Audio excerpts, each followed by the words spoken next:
The ancient Jedi temple on Jedha had stood for millennia before the Empire reduced it to rubble.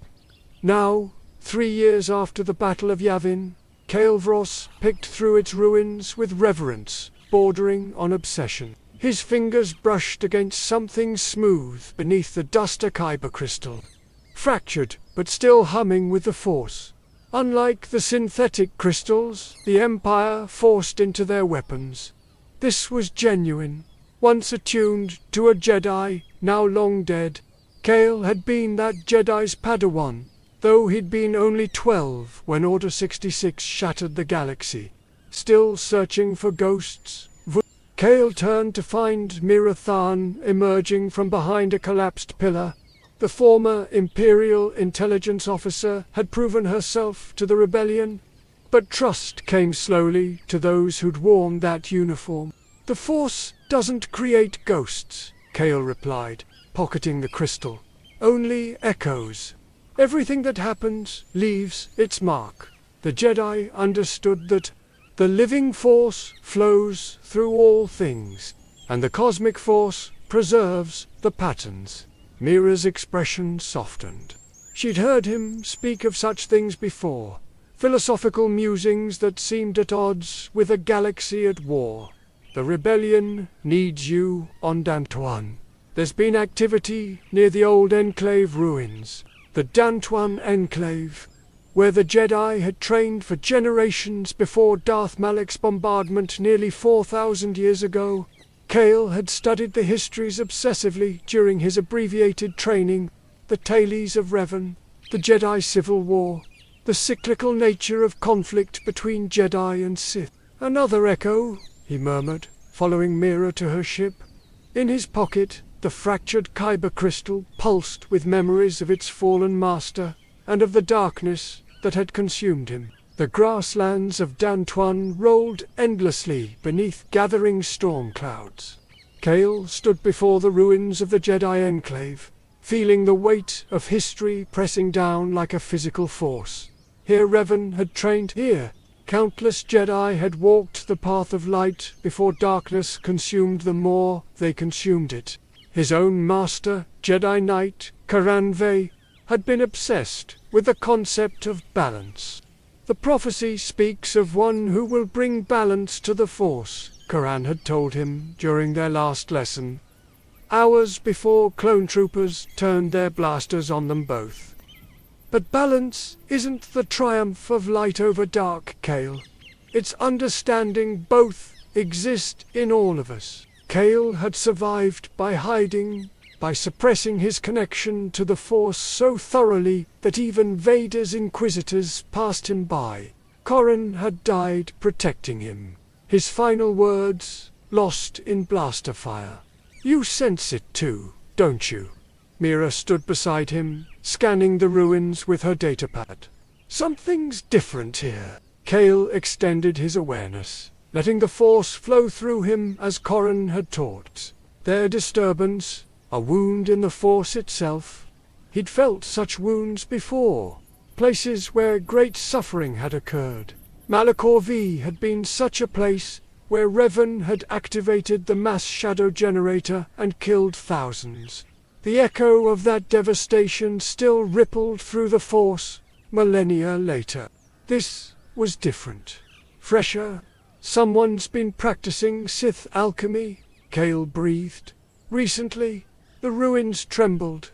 From the shadows of the old meditation chamber emerged a figure in dark robes, face hidden behind a cracked mask that resembled those worn by Revan's Sith. But this was no ancient Sith Lord returned. This was someone trying to resurrect their power. "I am Darth Revan," the figure announced, voice distorted through the mask. "And I have learned the secrets the Jedi buried here. The secrets of true balance." Kael's hand moved to his lightsaber. Corran's lightsaber, rebuilt with the fractured kyber from Jedha. The blade ignited with a flickering, unstable amber hue, reflecting the crystal's trauma. "The Sith take names to shed their past," Kael said, circling cautiously. "But you can't escape who you were. The dark side consumes. It doesn't liberate. Spoken like a true Jedi, Ruin's crimson blade sprang to life, clinging to failed dogma. The Sith Code speaks truth. Through passion, I gain strength. Through strength, I gain power. The Jedi fear passion, fear attachment, and that fear makes them weak. The duel erupted with volcanic intensity. Lightsabers clashed in a storm of energy, amber and crimson painting the ruins in war colors. Kael fought defensively, drawing on form Threesauri's Quran had taught him. The way of the Minok, perfect for survival, for endurance. But Ruin fought with Jueo, the ferocity form, channeling rage and aggression into every strike. Kael recognized it, the form Mace Windu had mastered through Vapode, walking the razor's edge between light and dark. You hold back, Ruin snarled, unleashing a barrage of strikes that drove Kael toward the cliff's edge. You're afraid of your own power. The taunt struck true. Kael had spent years dampening his connection to the Force, terrified that any use would draw Vader's attention. Even now, with the Empire fractured and the rebellion ascendant, that fear remained. Mira's blaster bolts forced Ruin to disengage, buying Kael precious seconds. But Ruin gestured sharply, and the Force yanked Mira's weapon from her hands, sent her tumbling into the ruins. Attachment, Ruin hissed. The Jedi forbid it, yet it defines them. Your master died for you. You fight now to protect her. These chains bind you tighter than any the Empire could forge. Kael's mind raced. The Jedi Code taught there is no emotion, there is peace. But his master had questioned that, in their final days together. Emotion isn't the enemy, Corran had said. It's denying emotion, suppressing it until it festers. That's what leads to the dark side. The ancient Jedi understood this, balanced Ashla and Bogan within themselves. The fractured kyber crystal in Kael's lightsaber pulsed. It had been broken by trauma, but not destroyed. It still functioned, still channeled the Force, but differently than before. Perhaps that was the truth of balance, not perfection, but wholeness despite fracture. Kael shifted his stance, abandoning pure Soresu for something more adaptive, more fluid. He let the fear flow through him without clinging to it, acknowledged his attachment to Mira without letting it control him. The Force responded, and his lightsabers flicker stabilized. You're right about chains, Kael said quietly, but you forged your own.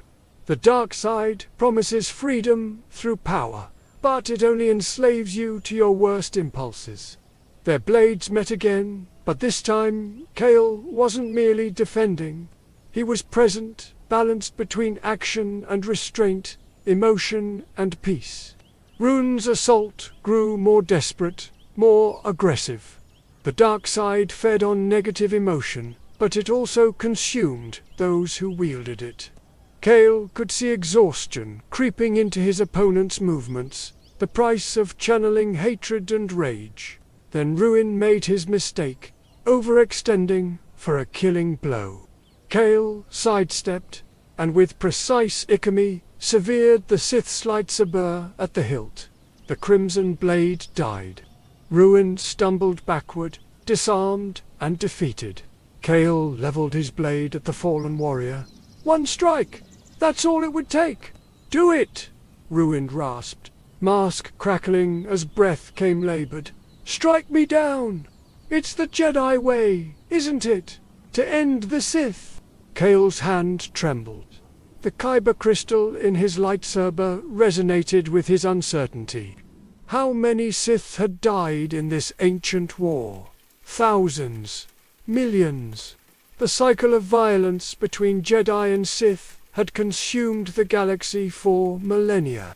Revan had walked both paths, Jedi, Sith, and something beyond. The histories said he'd ultimately chosen the light, but not by denying the darkness within himself. By accepting it, understanding it, and choosing not to let it control him. "No," Kael said, deactivating his lightsaber. "That's the Sith way. To solve every problem with violence and domination." Mira emerged from the ruins, weapon drawn and trained on ruin. "Kael, don't be foolish. He'll kill others if you let him go. Then we take him into custody. Let the new Republic decide his fate." Kael reached for Rune's mask. "But first, let's see who you really are." The mask came away to reveal a woman, perhaps 30 standard years old, with scars crossing her face and eyes that burned with equal parts hatred and pain. Tears streaked through the dust on her cheeks. "My name was Lysa Khan," she whispered. "I was a Padawan, like you." The revelation struck Kael like a physical blow. "You survived Order 66. Survived." Bitter laughter. "My master pushed me into an escape pod when the clones attacked. I watched them execute her while I floated away, helpless. I spent years hiding, just like you. But unlike you, I stopped believing the Jedi way could survive in this galaxy." Kael knelt beside her. "So you turned to the Sith. You embraced the very darkness that destroyed the Jedi." "I embraced power," Lysa shouted. "The power to never be helpless again. The Jedi preached non-attachment, and look what it got them, extinct. At least the Sith are honest about what they want." "And what's that?"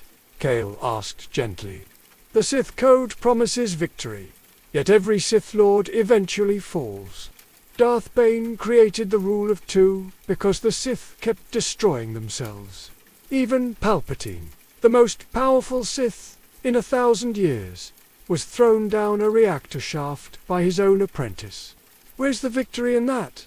Lysa had no answer. The fire in her eyes dimmed, leaving only exhaustion. Mira secured binders around Lysa's wrists. "What happens to her now?" Kael stood, gazing across the Dantuan grasslands. Somewhere out there, Luke Skywalker was working to rebuild the Jedi Order, learning from ancient texts and the Force ghost of Obi-Wan Kenobi. Perhaps that new order would avoid the mistakes of the old. "We bring her to Skywalker," Kael decided. "If there's to be redemption in this galaxy for any of us, it starts with mercy. Vader himself was redeemed in his final moments. If someone that far gone can return to the light, then so can she. And if she refuses..." Mira pressed. Kael looked at the fractured kyber crystal in his lightsaber hilt. "Then we tried. That has to be enough." 6 months later, Kael stood in a very different temple. Luke Skywalker's nascent Jedi Academy on Yavin IV was nothing like the grand edifices of the old Republic, just a repurposed Massassi temple, ancient and weathered, but alive with the Force in a way the marble halls of Coruscant never had been. Luke himself stood beside Kael, younger in years but old beyond them in wisdom. The battle with the Emperor had changed him, shown him truths about the Force that challenged everything the old Jedi had believed. "Your master was right," Luke said, watching a class of students practice lightsaber forms in the courtyard. "The old order failed because they became rigid, dogmatic. They feared emotion so much they forgot compassion. They preached non-attachment but ignored that love can be the greatest motivator for good. He died for that belief," Kael replied softly. "Died protecting me. His Padawan, the attachment the code forbade. And you honor him by living, by carrying forward what he taught you." Luke's gaze drifted to where Lysa Khan worked through a kata, movements still aggressive but gradually softening. "She's struggling. The dark side doesn't release its hold easily, but she's trying," Kael observed. "That's what matters. She makes the choice every day to not give in to hatred, to anger. Some days she succeeds. Some days she doesn't. but she keeps choosing. Luke nodded. The Force isn't about perfection, Obi-Wan. And Yoda taught me that, even if they didn't realize it themselves. They told me Vader had to die, that there was no redemption for him. But they were wrong. My father came back to the light because I refused to give up on him. Kael pulled the fractured kyber crystal from his pocket. It still flickered with instability, still bore the scars of its trauma. But it functioned. It channeled the Force. In many ways, it was stronger for having been broken and rebuilt. This crystal, he said, it was shattered in Order 66. By every rule of the old order, it should have been discarded, replaced. But I rebuilt my lightsaber around it. And you know what? The unstable blade makes me think before every strike. It reminds me that power without wisdom is just destruction. May I? Luke held out his hand. Kael placed a crystal in his palm. The Jedi Master closed his eyes, extending his awareness through the Force. Kael felt the connection, like a bridge built between them and the countless Jedi who had come before. He sensed Karan's presence, not a ghost, but an echo, a pattern preserved in the cosmic force. He's proud of you, Luke said, opening his eyes. Your master, whatever happens from here, he's proud. Tears came, then. The first Kael had allowed himself since Order 66. Not tears of sorrow, but release. The fear, the guilt, the decades of suppression, all of it flowed through him and away, carried by the Force like leaves on a stream. The prophecy spoke of bringing balance to the Force, Kael said when he could speak again. Everyone thought it meant destroying the Sith. But maybe it meant something else. Maybe it meant accepting that the Force contains both light and dark, creation and destruction, attachment and loss, and that our choice every day, every moment, is what matters. Luke returned a crystal. The Je'daii of Tython understood that, 25,000 years ago, they balanced Ashla and Bogan within themselves. Then they split into Jedi and Sith, and the galaxy paid the price for that division for millennia. Perhaps it's time we remembered their wisdom. In the courtyard, Lysa completed her kata and bowed to her instructor. She caught Kael's eye and offered a small, hesitant nod. Not friendship, not yet, but acknowledgement. Progress. Mira emerged from the temple, datapad in hand. New Republic intelligence picked up something on the outer rim. Possible Sith artifacts being sold on the black market. They're requesting a Jedi consultant. Kael looked to Luke, who smiled. You don't need my permission, Kael. You never did. You're a Jedi Knight. You always have been, regardless of whether any council confirmed it. Trust your connection to the Force. Trust yourself. Kael activated his lightsaber one last time, the amber blade flickering but bright. It cast light and shadow in equal measure, neither consuming the other. The Force is balance, he said quietly, and so are we. He deactivated the blade and turned to follow Mira to the landing pad. Behind him, Luke watched with satisfaction. The new Jedi Order would make mistakes, would face darkness both external and internal. But it would endure because it accepted truth. The old order never could. That light and dark existed in all things. That attachment could be strength instead of weakness. That redemption was always possible, even for those who seemed lost. That balance wasn't the absence of conflict, but the wisdom to navigate it with compassion. The kyber crystal in Kael's lightsaber pulsed with approval. Fractured but whole, scarred but functional. Perfect in its imperfection. Somewhere in the Force, Karanve smiled. The echo of his teaching would ripple forward through the ages, preserved in the cosmic force, living on in every choice his Padawan made. Not a ghost, but something better. A legacy. 6 months had passed since Kael Vross ignited his fractured lightsaber in the ruins of Dantwan. 6 months since Lysa Khan chose mercy over vengeance and began the long walk back toward the light. Luke Skywalker's academy had grown new students, arrived weekly, drawn by whispers of a rebuilt Jedi Order. But growth brought new challenges, new temptations, and new questions about what this order would become. The past never stayed buried for long, and in the shadows between stars, ancient knowledge waited to be discovered by those brave or foolish enough to seek it. The Sith Holocron sat on Luke Skywalker's desk like a malignant tumor, its crimson glow pulsing with ancient malice. Kael Vross had retrieved it from a black market dealer on Nar Shaddaa, wrapped in stasis fields and warning labels written in a dozen languages. All of them said the same thing: "Do not open." "It's authentic," Luke said, his mechanical hand hovering near the pyramidal artifact but not quite touching it. "I can feel the darkness radiating from it. This is older than the Empire, older than the Republic." Kael recognized the hunger in Luke's eyes, the same hunger that had driven Jedi scholars for millennia. Knowledge was power, and power could be used for good, couldn't it?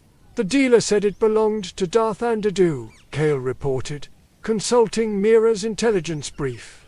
"One of the ancient Sith Lords obsessed with immortality. According to legend, he learned to transfer his essence into other bodies, achieving a form of eternal life." Luke's expression darkened. "Palpatine mentioned something similar during our battle. He spoke of abilities he claimed were unnatural. I thought he was just trying to tempt me, but... But knowledge itself isn't dark or light," came a voice from the doorway. Lysa Khan entered, moving with the careful deliberation of someone still learning to trust herself. 6 months of training had softened her sharp edges, but hadn't erased them. "It's what we do with it that matters." The old Jedi hoarded Sith artifacts in their temple on Coruscant, studying them to understand the enemy. "And look where that got them," Mira said, following Lysa inside. "The Sith infiltrated the Republic right under their noses. Maybe some knowledge is too dangerous to keep around." Kael thought of the Jedi archives, that vast repository of wisdom burned by the Empire. How much had been lost? How many solutions to current problems had vanished in those flames? The old order had kept secrets even from its own members, restricting access to certain texts and teachings. Had that protection saved them, or had it simply ensured that when they fell, they took their wisdom with them? "We should destroy it," Luke decided, but his hand still hovered near the holocron, drawn like a moon to a planet's gravity well. The holocron flared brighter, and a voice slithered into the room, not through ears, but directly into their minds through the Force. "Destroy me, young Skywalker. But I hold the secrets your father never learned. The power to save those you love from death itself. Isn't that what the Jedi always failed to do? Your mother died while the Jedi did nothing. Your mentor, Obi-Wan, chose death rather than continue fighting at your side. But it doesn't have to be that way. ... Luke's hand snapped back as if burned. "Get it out of here! Lock it in! The lowest vault, triple seal it!" But Kael saw the conflict in Luke's face. They all felt it. The promise of saving loved ones, of preventing the losses that had defined their lives. It was the same promise that had seduced Anakin Skywalker to the dark side. As Mira and 2 other Jedi escorted the holocron away, Kael caught Lysa's expression, a mixture of longing and fear that mirrored his own feelings. "You felt it too," he said quietly. "I felt it promise me answers," Lysa admitted. "Answers to why the Force let Order 66 happen. Why it let my master die. The Jedi always said, trust in the Force. But what if the Force wants us to understand both sides? What if that's the real balance? Kael had no answer. But as he watched the Holocron disappear into the temple's depths, he couldn't shake the feeling that this was only the beginning. 3 days later, the Holocron was stolen. The vault had been breached from the inside, no forced entry, no damage to the triple-sealed containment system. Someone with Force abilities and intimate knowledge of the temple's security had simply walked in and taken it. Luke gathered his senior students in the meditation chamber. Whoever did this knew exactly what they were doing. The wards I placed on that vault would have alerted me to any dark side presence. Unless they weren't using the dark side, Kael said slowly. Unless they genuinely believed they were doing the right thing. The implications settled over the group like a shroud.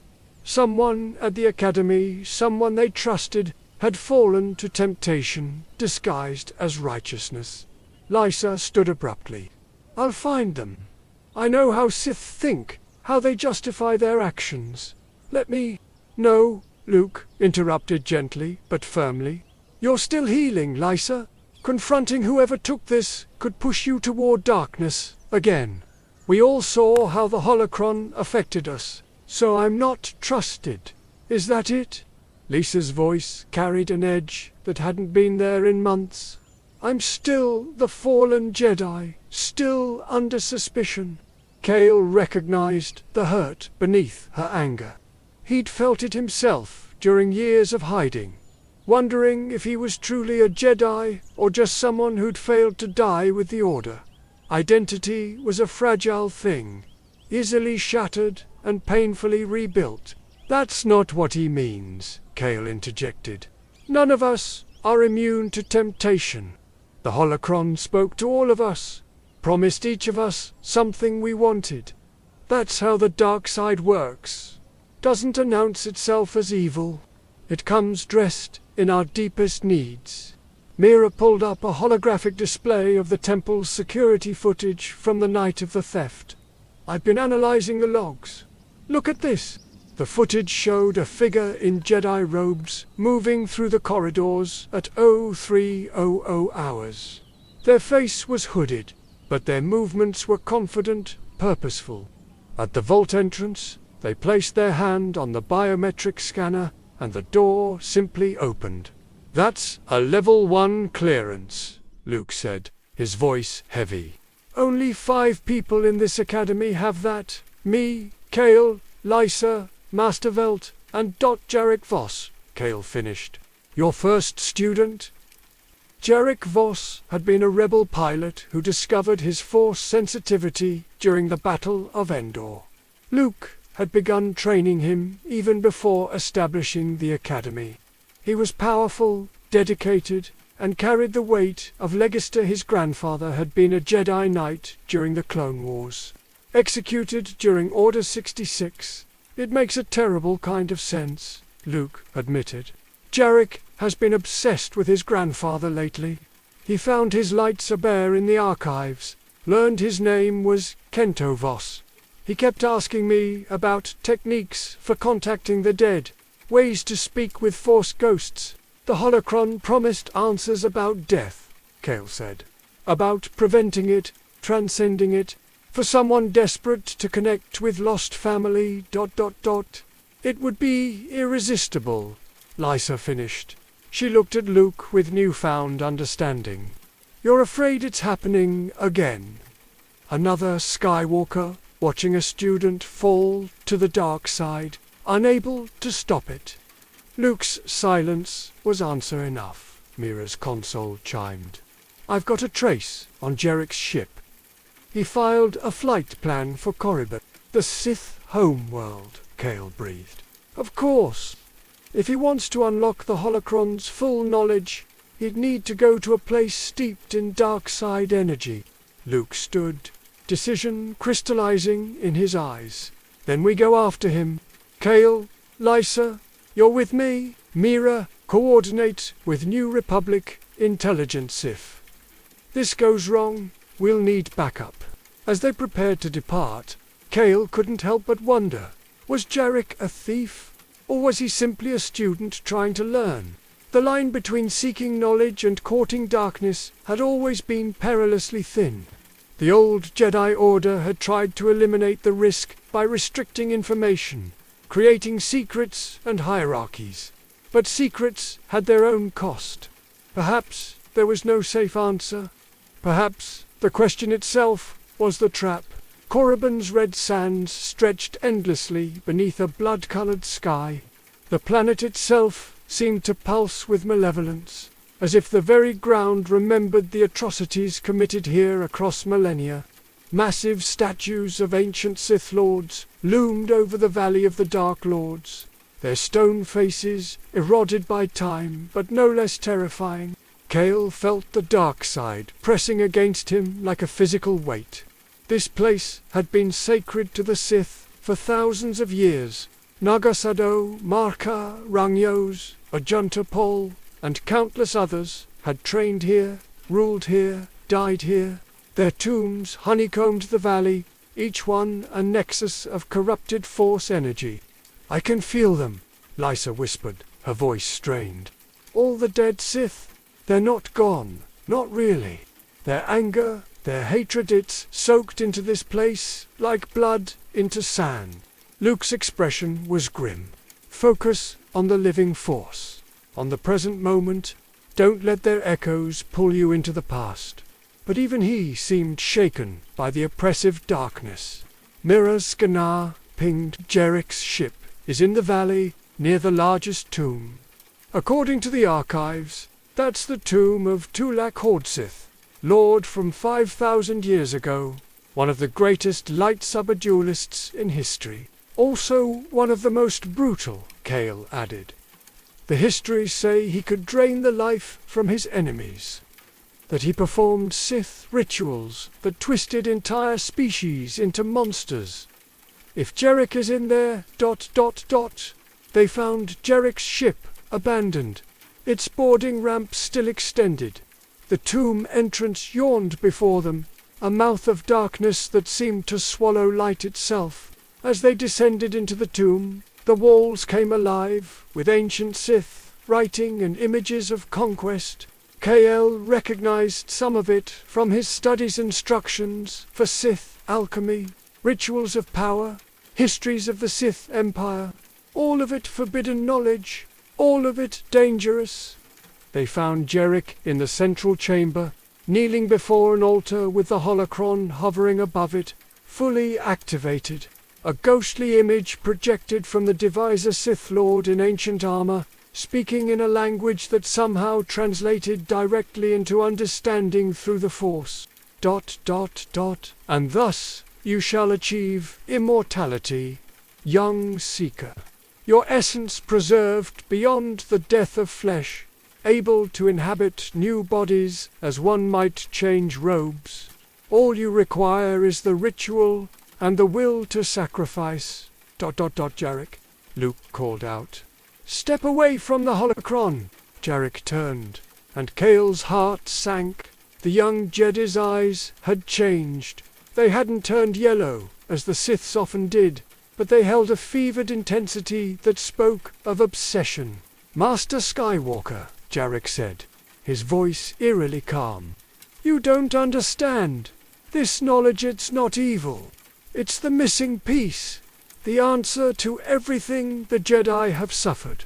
"It's a lie," Luke said, moving slowly into the chamber. "The Sith always lie, Jarek. They promise power, but deliver only corruption. Is it a lie that my grandfather died screaming, betrayed by the soldiers he trusted?" Jarek's voice cracked. "Is it a lie that thousands of Jedi were murdered because they didn't have the power to save themselves? The old order failed because they refused to understand the full scope of the Force. But we don't have to repeat their mistakes." Kael saw the trap clearly now.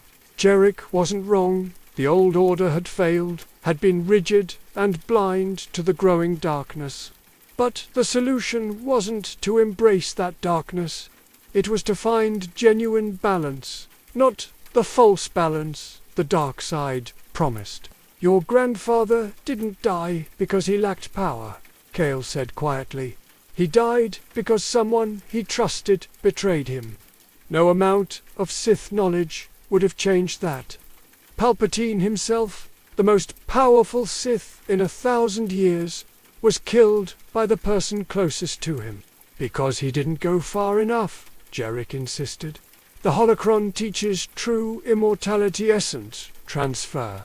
If Palpatine had mastered it completely, if the Jedi had known these techniques, imagine what could be preserved. Imagine if Obi-Wan or Yoda or my grandfather could return, share their wisdom, continue teaching. That's not life, Jarek Luke said, and there was profound sadness in his voice. That's clinging to the past, refusing to accept the natural cycle of the Force. I loved Ben Kenobi. I wish he could still be here, but his death had meaning. It taught me lessons I might never have learned if he'd stayed.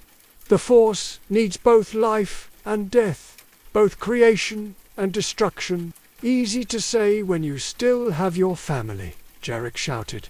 The Holocron flared brighter, feeding on his anger. Your father returned to you, even if only briefly. My grandfather is gone forever, and I never even got to know his name until months ago. This knowledge can fix that. Lysa stepped forward, her hand outstretched. Jarek, please listen to me. I walked the path you're on. I embraced the dark side, thinking it would give me strength, make me never feel helpless again. But it didn't. It just made me alone. The power is real, but the cost is everything that makes you who you are. I don't want power for myself, Jarek said, but his hand moved to his lightsaber. I want to preserve the good in the galaxy, to make sure knowledge and wisdom don't die with their bearers. Can't you see? This is how we prevent another Order 66. This is how we ensure the Jedi survive. The rationalization was perfect, airtight. That was the horror of it. Jarek genuinely believed he was serving the greater good. The dark side didn't need to make him evil. It only needed to convince him that evil means could serve righteous ends. There's a Sith legend, Kael said slowly, about Darth Gravid, a Sith Lord who tried to merge Jedi and Sith philosophies. He believed, like you, that wisdom could be found in both light and dark. His obsession destroyed him and nearly destroyed the Sith Order. Good intentions aren't enough, Jarek. The source matters. Then we disagree. Jarek's lightsaber ignited, its blade a disturbing purple-red, as if his kyber crystal itself was being corrupted. I'm sorry, Master, but I'm not leaving without this knowledge. Luke's lightsaber ignited in response. Its pure green, a stark contrast to Jarek's tainted blade. Then you leave me no choice, Luke said, and there was grief in every word. The duel erupted in the heart of Tulak Hord's tomb, lightsabers casting wild shadows across ancient Sith murals. But this wasn't like Kael's fight with Lassaith that had been rage meeting desperation. This was worse. This was a student fighting their master, convinced they were in the right. Jarek fought with form for Ataru, the acrobatic style that Yoda had favored. But where Yoda had channeled serenity through his movements, Jarek's attacks carried desperation masked as righteousness. Each strike was punctuated by arguments, justifications. The Jedi Code says there is no ignorance, there is knowledge, Jarek shouted, his blade clashing against Luke's. How can we serve that principle if we destroy knowledge? Luke parried and riposted with form V. Gem Sotha, same form Anakin Skywalker had mastered. Knowledge without wisdom is just information. The dark side teaches techniques, but it strips away judgment, compassion, restraint. Kael and Lysa couldn't intervene. The space was too confined, the combat too intense. But Kael noticed something that made his blood run cold. The Holocron wasn't just observing the fight, it was feeding on it, growing brighter with each emotional surge, each moment of anger or fear or desperation. "Lysa," Kael said urgently, "the Holocron, it's using this conflict to grow stronger. We need to disrupt it. How? If we get close, we're as likely to fall under its influence as Jarek did." Kael pulled out his lightsaber, the fractured kyber crystal within, pulsing with its familiar instability. "Remember what we learned. Balance isn't about being perfect, it's about accepting our fractures and functioning anyway." Together, they moved toward the altar, while Luke and Jarek's duel raged on.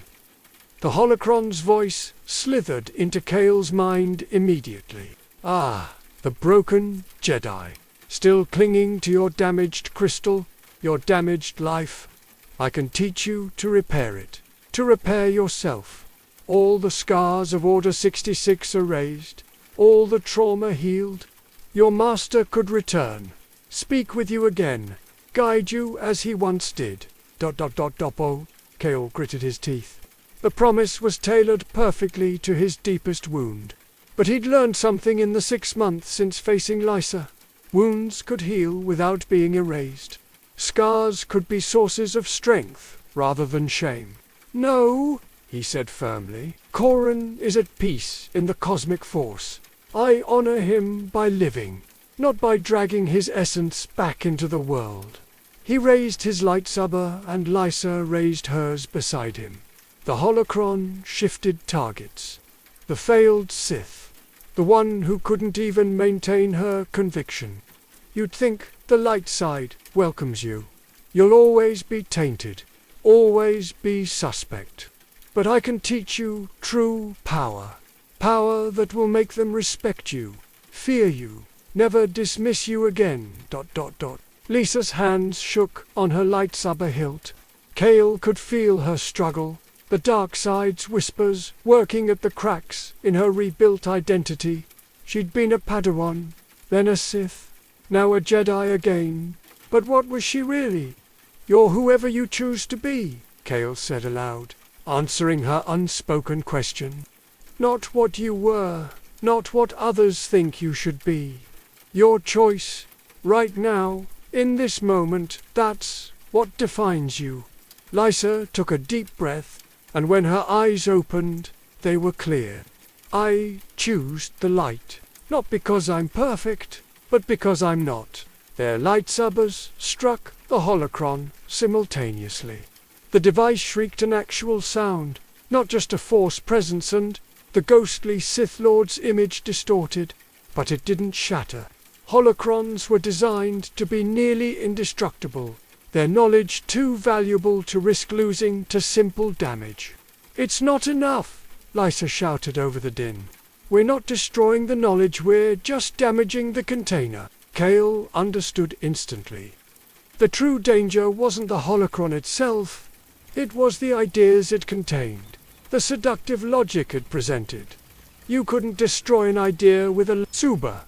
You could only choose not to believe it, Jarek, Kael called out. "You have to close it.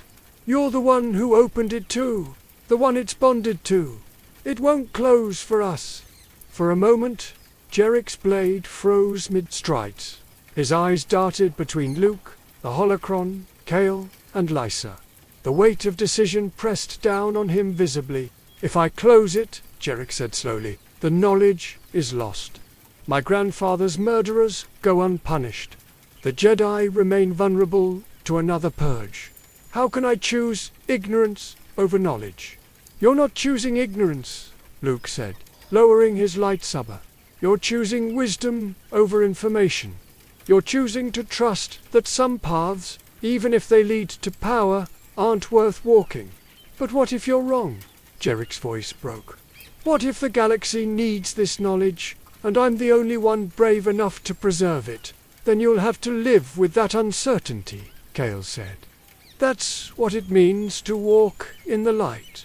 The dark side offers certainty, tells you that you're right, that your cause justifies any means, that you alone can save everyone. But that certainty is a lie. Real wisdom is accepting that we don't have all the answers, that we might be wrong, and choosing compassion anyway. The Holocron flared desperately, hurling images at Jarek, his grandfather's execution. Other Jedi dying during Order 66. Visions of future catastrophes that could be prevented with the right knowledge, the right power. Jarek stood trembling, caught between two futures. One where he possessed ultimate knowledge and terrible power. Another where he remained uncertain, vulnerable, but free. Finally, his lightsaber deactivated. "Close it," Jarek whispered, then louder. "I don't want this anymore. Close." The Holocron fought him, trying to maintain its hold, but Jarek reached through the Force and forced the device to seal itself. The Sith Lord's image vanished with a final scream of rage, and the red glow dimmed to black. The tomb fell silent, except for heavy breathing. Jarek collapsed to his knees, and Luke caught him. "I'm sorry," the young Jedi sobbed. "I'm so sorry. I thought I was doing the right thing. I thought I was being strong. You were being human," Luke said gently. "And in the end, you made the right choice. That's all any of us can do." But as they gathered the now dormant Holocron and prepared to leave the tomb, Kael noticed something that troubled him. The device was closed, yes, but it wasn't destroyed. And somewhere deep in Jarek's eyes, behind the relief and remorse, was a flicker of something else. Regret, not for what he'd done, but for what he hadn't learned. The seed had been planted, and seeds, Kael knew, had a way of growing in darkness. The journey back to Yavin 4 was quiet. Jarek spent most of it in meditation, trying to cleanse himself of the dark side's touch. Lysa sat with him sometimes, sharing her own experiences with temptation and return. Luke piloted with uncharacteristic silence, clearly troubled by how close he'd come to losing a student. Kael stood in the cargo hold, looking at the sealed Holocron locked in a containment field. Mira joined him, 2 cups of kaffe in hand. "Credits for your thoughts," she said, offering him a cup. "Just wondering if we did the right thing," Kael admitted. "We stopped Jarek from falling completely, but we didn't solve the underlying problem. He's not wrong that the Jedi need knowledge to survive. The old order kept too many secrets, and it made them vulnerable. But opening ourselves to Sith teachings, ... is playing with fire," Mira finished. "No good answer, is there? Never seems to be." Kael sipped the bitter kaffe. The Je'daii of Tython studied both Ashla and Bogan, light and dark. They believed balance meant understanding both sides, but they still fell split into Jedi and Sith, started a conflict that's lasted 25,000 years. "Maybe that's the point," Mira said thoughtfully. "Maybe there is no permanent solution. Maybe every generation has to face this question and make their own choice. Legacy isn't about finding the perfect answer. It's about giving the next generation the wisdom to ask the right questions." Kael looked at her with new appreciation. "When did you become a philosopher?" "When I started working with Jedi," she smiled. "You lot are contagious." Back on Yavin 4, the Academy had gathered to hear what happened. Luke stood before his students, the Holocron on a table beside him, and spoke with raw honesty. "I failed today," he began, and shocked silence rippled through the room. "I failed to see that one of my students was struggling. Failed to recognize the warning signs of someone being seduced by the dark side, in trying to protect all of you from dangerous knowledge. I created the exact conditions that made that knowledge tempting." Jarek stood, his voice shaky but determined. "Master Skywalker didn't fail. I did. I let my desire to honor my grandfather's memory twist into obsession. I convinced myself that good intentions were enough, that the ends justified the means. I was wrong, but were you? The question came from another student, a Twi'lek named Zar. I mean, you were wrong about the Holocron specifically, but the underlying question remains. How do we learn about the dark side without falling to it? How do we defend against Sith if we don't understand their techniques? The room erupted in discussion. Some argued that any contact with dark side teachings was too dangerous. Others insisted that ignorance had destroyed the old order and couldn't be the answer for the new one. Luke raised his hand for silence. This is exactly the conversation we need to have. And I don't have a perfect answer, but I believe this. Knowledge of the dark side is different from the practice of it. We can study Sith philosophy, understand their techniques without using them. But it requires constant vigilance, constant honesty with ourselves about our motivations. The old order kept holocrons, Lysa said, standing beside Jarek in solidarity. Jedi scholars studied Sith texts in the archives, but they treated that knowledge as dangerous, which it is. They never romanticized it, never convinced themselves that Sith power could be used for good. That's the line, not whether we know about the dark side, but whether we're tempted to use it. Kael stood as well. And we have to accept that some of us will fall. The dark side is always there, always whispering. The old order tried to prevent falls by controlling information and suppressing emotion. But that just made the fall more catastrophic when it happened. Maybe the new order needs to accept that people will struggle, will be tempted, and create paths back to the light. Redemption, Luke said softly.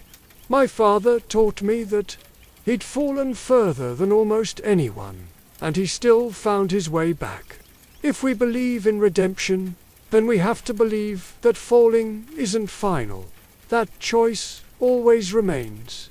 The debate continued for hours. No consensus emerged, no easy answers.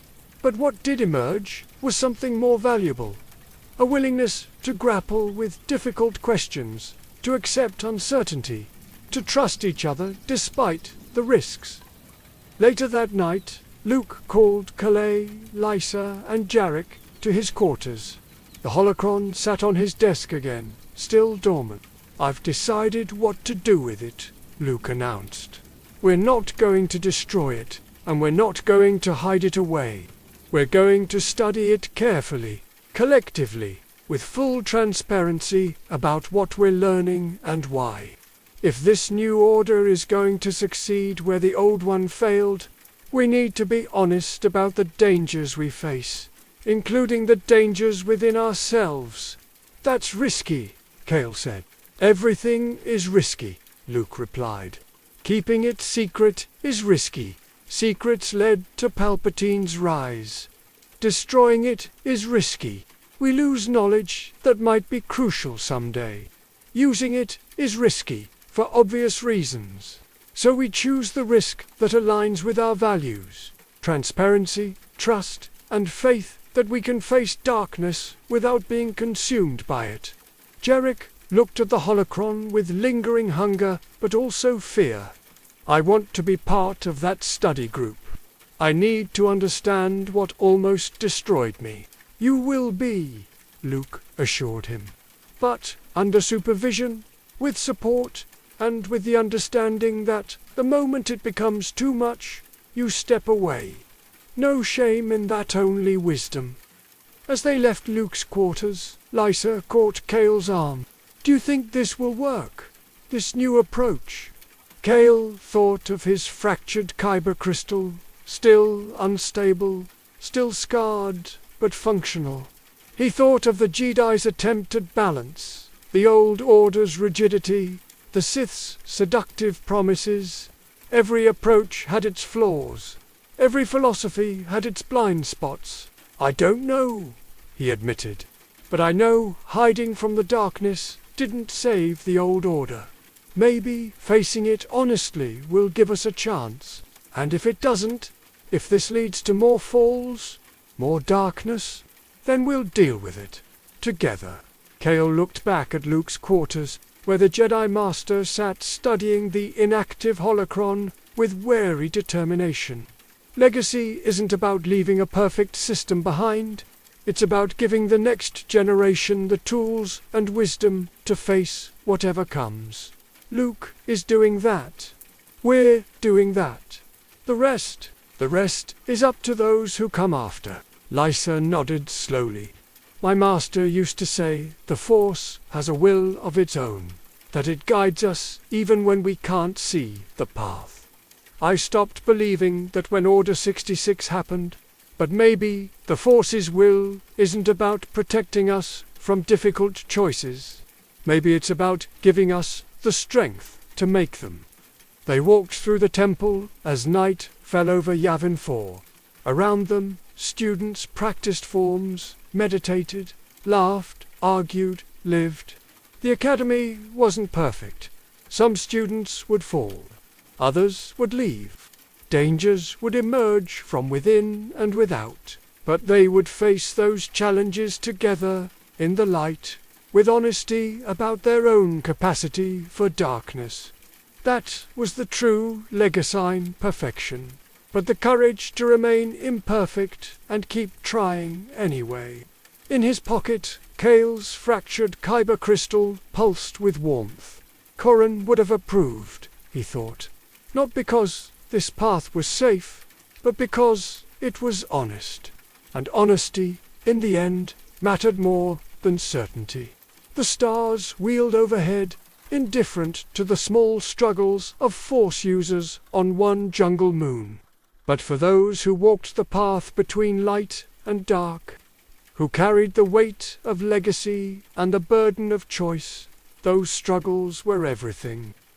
The Force would be with them, in their triumphs and their failures, in their wisdom and their mistakes. Always. A year had passed since the Holocron incident on Korriban. Luke's academy had weathered that storm, emerging with hard-won wisdom about the price of knowledge and the weight of legacy. Kael Vross remained among the students, though the shadow of his near fall followed him like a persistent ghost. The Sith Holocron sat in Luke's Tudinot hidden, but observed, a reminder that darkness acknowledged was darkness diminished. But the galaxy had not grown quieter.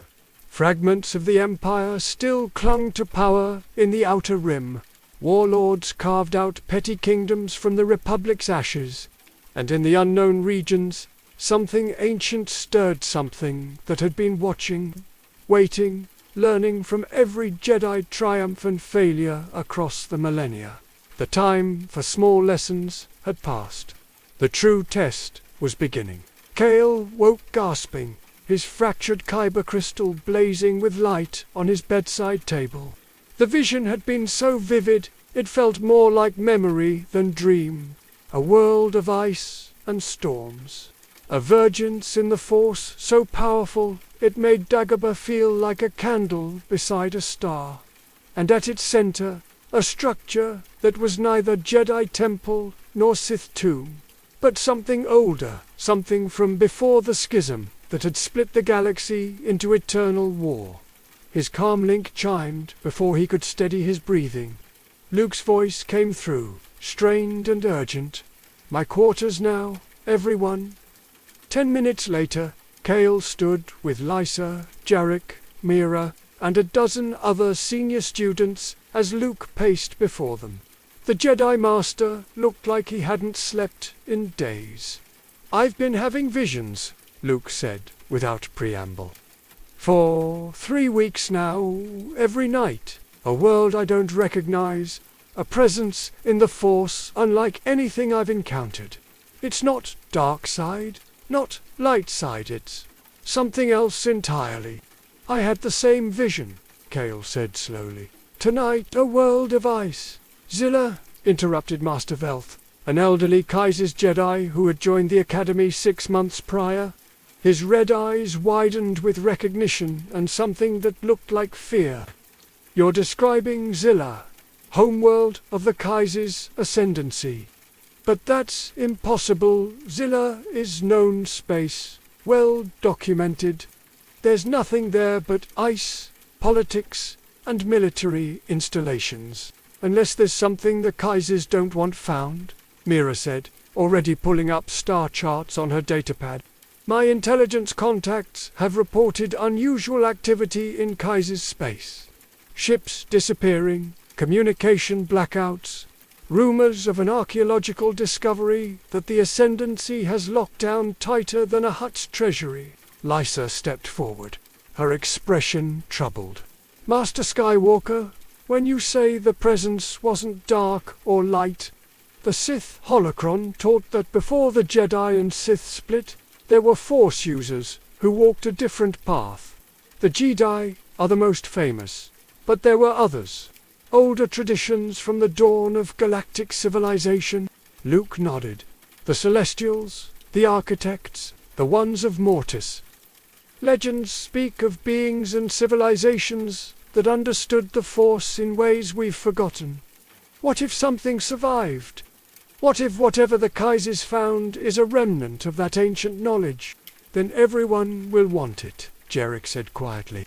"The Imperial Remnant, the various Sith cults that survived Palpatine's death, even well-meaning Jedi who think ancient wisdom could help rebuild the Order." His eyes flickered to the Sith holocron on Luke's shelf. "We all saw what one artifact could do. Something older, more powerful, ... could reshape the galaxy," Kael finished. "Or destroy it." Luke's expression hardened with decision. "Then we need to get there first. Not to claim it for ourselves, but to understand what it is, and protect it from those who would abuse it. Kael, Lysa, Jarek, you're with me. Mira, coordinate with New Republic intelligence. Master Veltino, Kaiser's space and culture guidance will be invaluable." "There's something you should know," Velt said gravely. "The Kaiser's ascendancy has protocols for Force-sensitive artifacts. If they've locked something down this thoroughly, it means they consider it an existential threat. We won't be welcome there, and we won't be alone. Others will be coming." "Others?" Luke asked. "There are rumors," Velt continued, "of a group calling themselves the Shadow Collective. Former Imperials, dark-side cultists, mercenaries united by a single goal, gathering ancient Force artifacts to restore what they believe was the true purpose of Force users before the Jedi corrupted the tradition." Kael felt ice in his veins. "They want to return to the time before Jedi and Sith, before the idea of light and dark are separate paths. To a time when Force users simply took what they wanted," Lysa said, "understanding dawning, when power wasn't bound by philosophy or ethics. Pure might making right. Then we're not just racing to find this site," Luke said. "We're racing to stop a war for the soul of the Force itself." As the meeting dispersed to prepare for departure, Kael found himself drawn back to his quarters, to his fractured kyber crystal. It pulsed with unusual intensity, as if responding to something far away. In his mind, Karan's voice echoed from years past. "The Force shows us what we need to see, Kael. Not always what we want to see. Trust the visions. Trust yourself. And remember, balance isn't about standing still in the middle. It's about understanding both sides well enough to walk the line between them." Kael picked up the crystal, feeling its familiar warmth despite its trauma. 3 times now he'd walked the razor's edge between light and dark, first surviving Order 66, then facing Lysa, then resisting the Holocron's call. Each time he'd chosen the light, but not by denying the darkness. By acknowledging it and choosing anyway. Perhaps that was what waited on Zilla. Not another test of whether to resist darkness, but a revelation about what lay beyond the binary choice altogether. His comlink chimed. Mira's voice. Ships, ready. We launch in 2 hours. New Republic is sending a diplomatic envoy to smooth things with the Kaisers, but don't expect a warm welcome. Understood, Kael replied. He secured his lightsaber to his belt and took one last look at his quarters. Something told him that when he returned, if he returned, everything would be different. The Force was converging toward a single point, like water spiraling toward a drain, and they were all being pulled inexorably toward whatever waited at the center. Zilla was a world of crystalline beauty and brutal cold. Glaciers stretched to the horizon, their surfaces reflecting the pale blue sun in 1,000 different shades of azure. The Kaisers' cities rose like icebound fortresses, their architecture a marriage of military pragmatism and crystalline elegance. But the Kaisers' diplomats who met their shuttle wore expressions of ice colder than their planet. Master Skywalker, said Syndic Mithras Saphis, her tone formal to the point of hostility. The Kaisers' ascendancy respects your role in ending the Empire. However, your presence here is problematic. The site you seek is under ascendancy jurisdiction and is classified at the highest level. We're not here to claim anything, Luke said diplomatically. Only to understand. If there's an ancient Force site on your world, it concerns all Force users. Protecting it should be our shared goal. Protection, Mithras? Saphis's eyes narrowed. We've been protecting it for 2,000 years, since our ancestors first discovered it and recognized its danger. Now, because of your Empire's fall and the chaos that followed, others have learned of its existence. 3 ships have already attempted to breach our perimeter. We destroyed 2. The 3rd escaped into the installation itself. Kael felt his stomach drop. Who was on the 3rd ship?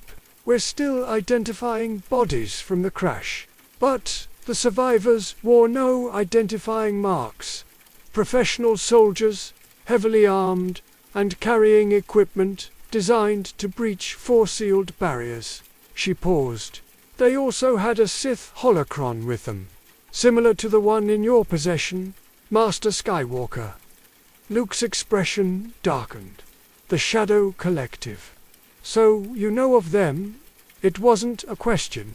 Then you understand why we cannot allow anyone, even Jedi, unfettered access to the Wellspring. The Wellspring? Lysa asked. Mithras Saphis gestured, and a hologram sprang to life, a massive structure buried beneath kilometers of ice, its architecture unlike anything Kael had seen. Not the elegant curves of Jedi temples or the brutal angles of Sith tombs, but something organic, almost alive, pulsing with geometric patterns that hurt to look at directly. 5,000 years ago, a Kaiser's exploration team discovered this beneath the northern ice shelf, the Syndic explained. They reported feeling the Force emanate from it like heat from a star, overwhelming, undeniable, and completely neutral. Not light, not dark, just ... power. Raw, unfiltered connection to the Force itself. Master Velt stepped forward. Our legends speak of it. The place where Force users came before the schism, before Jedi and Sith, to test themselves against the purest expression of the Force. Many entered. Few returned. Those who did were changed. Some became the greatest teachers of their age, others went mad or vanished into the unknown regions. What's inside? Jarek asked, and Kael heard the hunger in his voice, subtle, controlled, but present. We don't know, Mithras Saphis admitted. The Kaisers are not Force-sensitive. We've attempted to explore it with droids and sensors, but all technology fails within the structure. Only living beings can enter, and we lack the ability to perceive what they would encounter.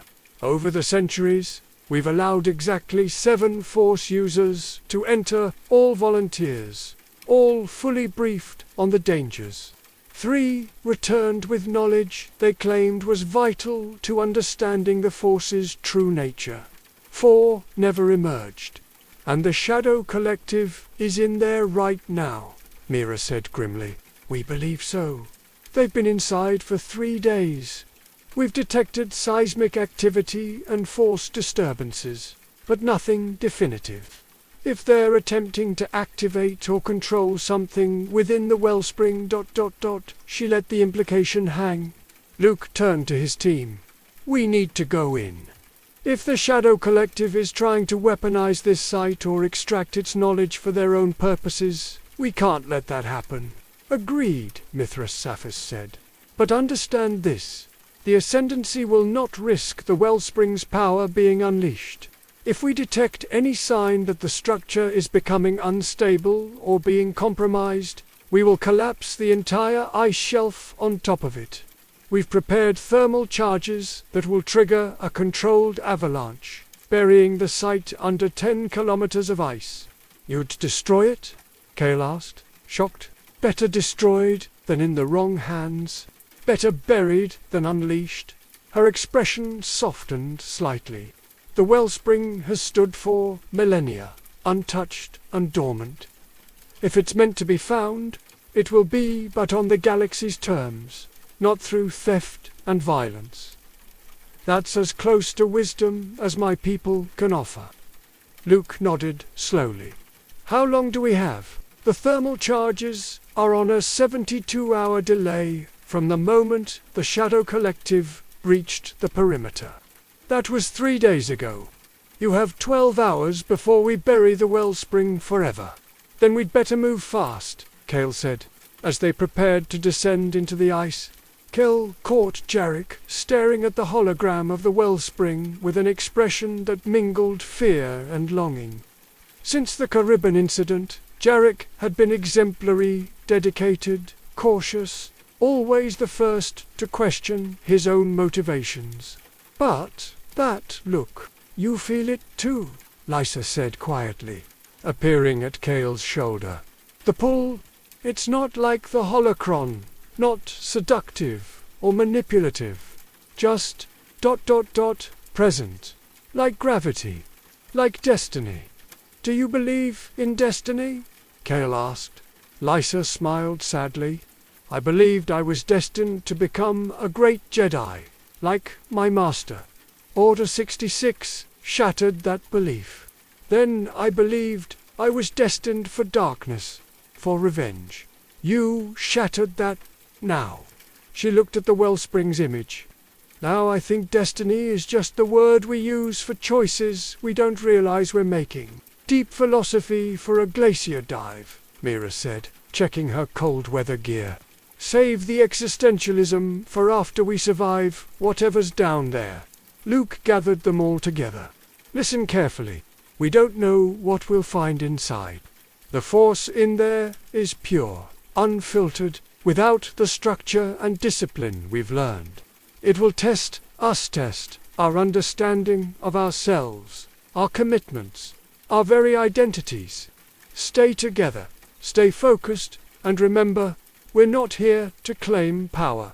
We're here to protect it. And if we can't, Jarek asked, then we make sure no one else can either, Luke said grimly. Even if it means staying inside when the ice falls. They descended into the glacier as Scylla's sun set, painting the ice in shades of blood and shadow. At the bottom of the shaft, the Wellspring waited massive doors carved with symbols that predated written language, pulsing with a light that seemed to come from within the Force itself. And beyond those doors, the Shadow Collective prepared to awaken something that had slept since before the galaxy learned to fear the dark. The doors opened at Luke's touch, responding to his presence in the Force rather than any physical mechanism. Beyond lay a corridor that defied geometry walls, that seemed to exist in more dimensions than 3. Lit by a sourceless radiance that Kael felt rather than saw. "Stay alert," Luke cautioned. "This place exists partially outside normal space. Trust your connection to the Force, not your eyes." They moved through corridors that twisted and folded, passing chambers filled with crystalline structures that hummed with power. In one room, Kael saw what looked like star maps, but the stars moved and breathed as if alive. In another, geometric shapes floated in precise patterns, and he instinctively knew that each represented a different understanding of the Force Jedi philosophy as an octahedron, Sith teachings as an inverted pyramid, and dozens of others he didn't recognize. "This place is a library," Mastervelt breathed in awe, "not of books or holocrons, but of understanding itself. Every Force tradition that ever existed, preserved in pure conceptual form." Then they heard voices ahead, harsh, commanding, desperate. The corridor opened into a vast chamber at the Wellspring's heart. In its center floated a sphere of pure Force energy, shifting between every color and none, simultaneously present and absent. Around it stood 12 figures in black armor, marked with symbols from a dozen different dark side traditions: Sith, Night Sisters, prophets of the dark side, and others Kael didn't recognize. Leading them was a woman whose face was hidden behind a mask that seemed to be made of solidified shadow. When she spoke, her voice carried the weight of absolute conviction. "Jedi," she said, the word dripping with contempt. "Of course you'd come. Always trying to control, to restrict, to decide for others what knowledge they're allowed to possess." "Darth Nox," Luke said, recognizing her. "The rumors said you died on Beeses when Palpatine fell." "I did die, in a sense. The woman I was died believing Palpatine's lies about Sith's supremacy. But death taught me something the Sith and Jedi both refuse to see. You're both wrong." She gestured to the sphere. "This is the wellspring of the Force, the source from which all Force traditions emerged. Before Jedi, before Sith, there was only this. Pure power, neither good nor evil, waiting to be shaped by will alone. Power without philosophy is just destruction," Kael said, stepping forward. "We've learned that lesson across millennia of war." "Have you?" Nox laughed. "Look at your precious Jedi Order. Built on suppression and denial, it fell to a single Sith Lord's patience. Look at the Sith built on betrayal and ambition. They could never unify long enough to truly rule. Both traditions are failures. Jedi, it's time to return to what worked. Force users taking their rightful place as the galaxy's masters, unbound by outdated morality." "The galaxy doesn't need masters," Luke said firmly. "It needs guardians, protectors, people who wield power in service of others, not themselves." "Pretty words," Nox replied. "Let's see if they survive the Wellspring's truth." She raised her hands, and the sphere pulsed. Suddenly, Kael wasn't in the chamber anymore. He stood in the Jedi Temple on Coruscant, but wrong the temple as it had been during the height of the Old Republic, thousands of years before his time. Jedi walked the halls, but their faces were cold, distant, consumed by dogma rather than compassion. A vision, a test. "See the truth?" Nox's voice echoed around him. The Jedi became so obsessed with controlling the Force that they forgot to serve the people they protected. They hoarded knowledge, created hierarchies, decided who was worthy of training based on arbitrary rules. They became the very thing they claimed to oppose: tyrants who wielded power over others. The scene shifted. Now he saw Sith, but not the power-mad monsters of legend. He saw philosophers, warriors, and scholars who believed that passion and emotion were pathways to understanding, not corruption. He saw them struggle against Jedi rigidity, fight for the right to explore the Force without restriction. Both sides have truth, Nox continued. Both have lies. But the Wellspring offers something neither can provide: freedom from the binary. The original Force users didn't divide themselves into light and dark. They simply were. They took what they needed, did what they wanted, and let the strong thrive while the weak served. Natural, honest, pure. No, Kael said aloud, pushing back against the vision. That's not balance. That's just might making right. That's the law of the jungle, not civilization. The vision shattered, and he found himself back in the chamber, but changed. He could see now that Nox was right about one thing. Both Jedi and Sith traditions were flawed. But her solution, abandoning philosophy entirely in favor of pure power, was worse than either tradition's failures. Around him, his companions were experiencing their own visions. Lysa stood trembling, tears streaming down her face as she relived her falls and redemptions. Jarek was on his knees, hands pressed to his temples, clearly battling some internal struggle. Even Luke looked shaken, his certainty wavering under the Wellspring's assault. "You see it now," Nox said triumphantly. "The truth you've been hiding from. Your teachings are lies. Your philosophies are crutches. The Wellspring offers liberation from all of it." But Kael had learned something across his journey, from his fractured Kyber crystal, from Lysa's redemption, from Jarek's struggle with forbidden knowledge. Truth wasn't found by abandoning structure for chaos or imposing order on everything.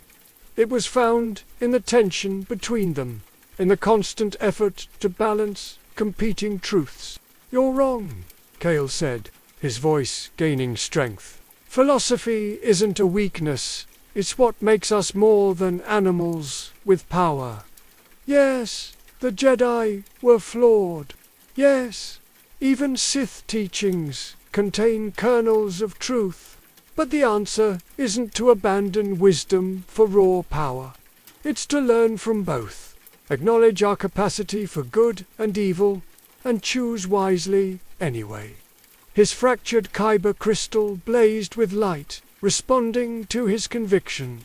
Around him, his companions began to shake off the Wellspring's influence, one by one finding their own centers. "The Wellspring doesn't offer liberation," Luke said, standing tall once more.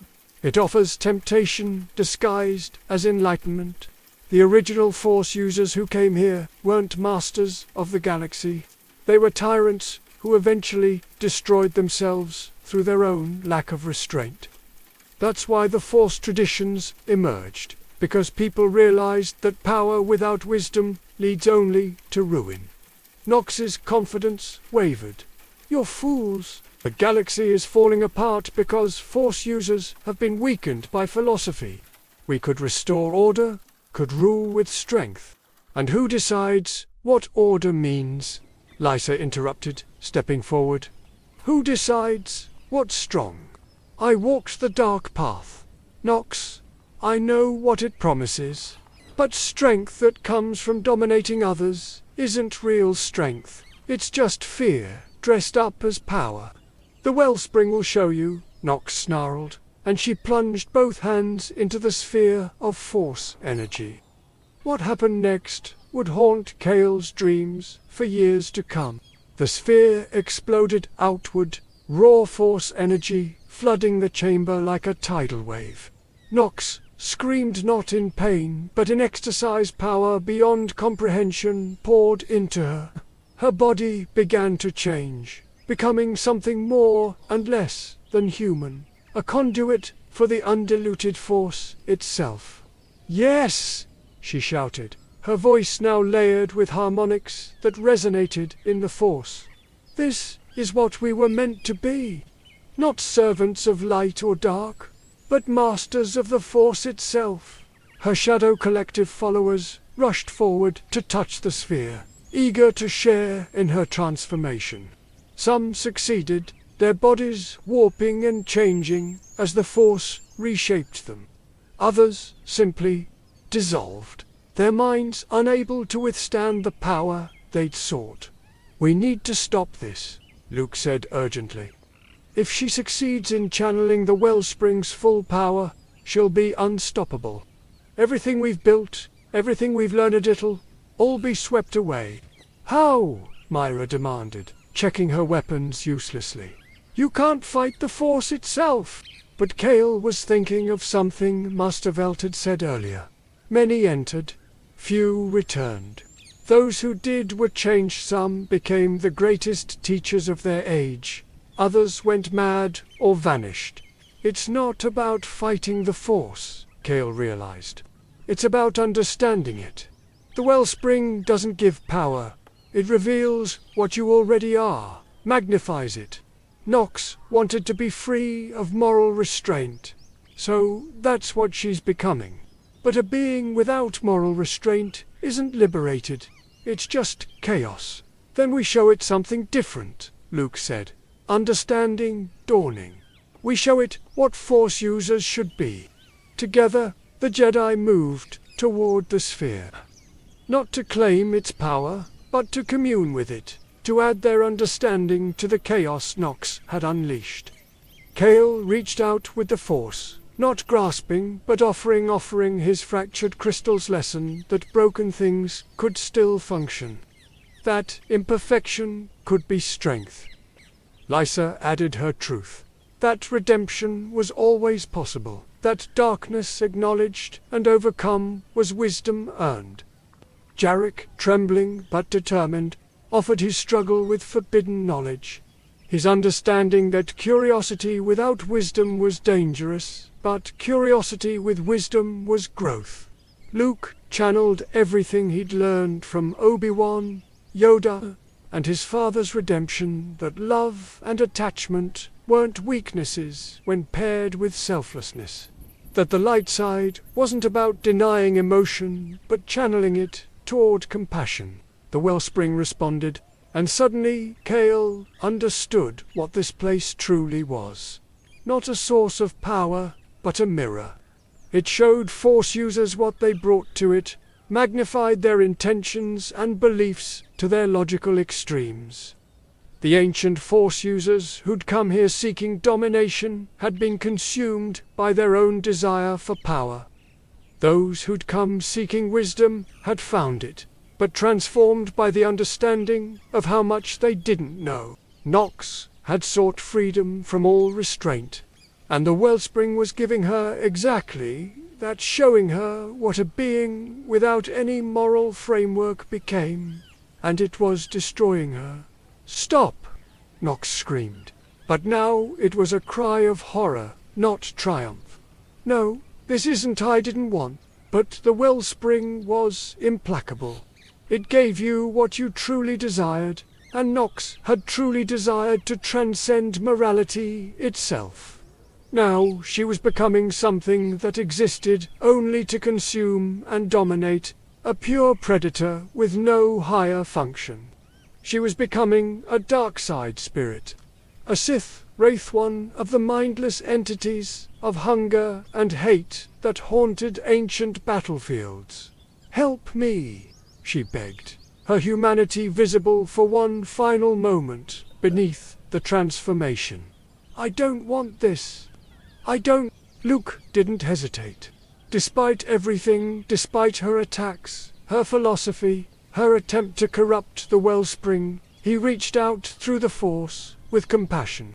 "Then choose differently, right now. Choose to let go of the power, to accept limitation, to be less than all-powerful." For a moment, it seemed it might work. Nox's transformation paused, and Kael saw her struggling, genuinely trying to release the power she'd claimed.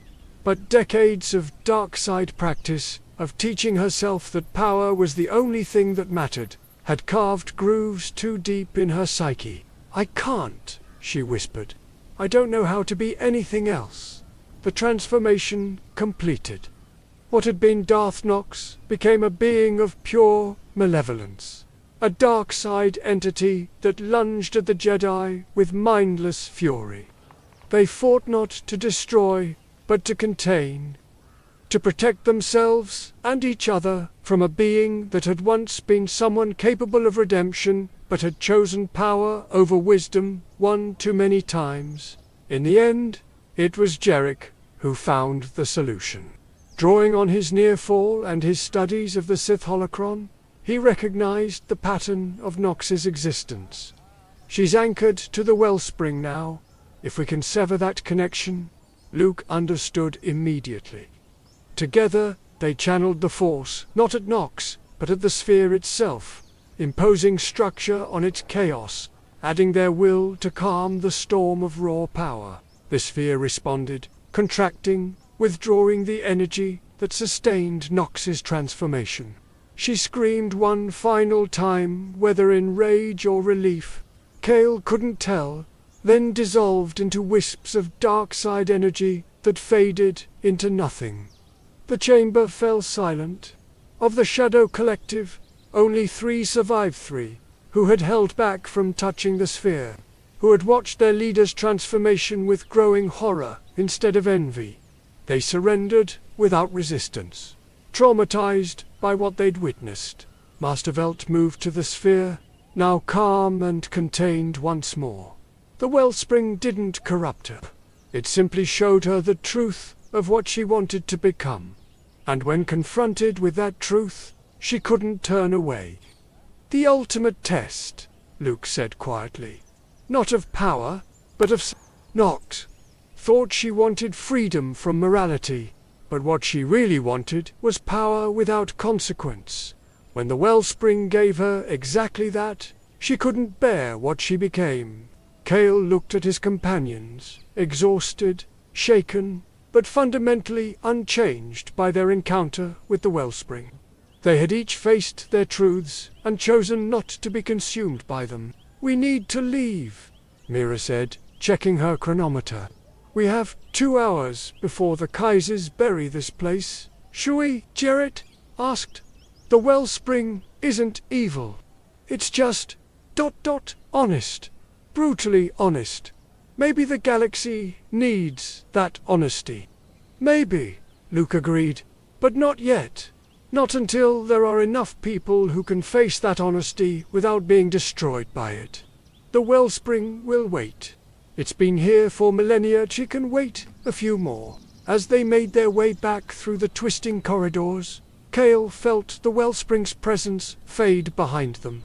It hadn't been defeated or destroyed or acknowledged and understood. It would remain here, beneath the ice, waiting for a time when the galaxy was ready for such unfiltered truth, if that time ever came. They emerged onto Scylla's surface, with 20 minutes to spare. The Kaisers had assembled an entire battalion around the site, weapons trained on the entrance, ready to collapse the ice shelf at the first sign of danger.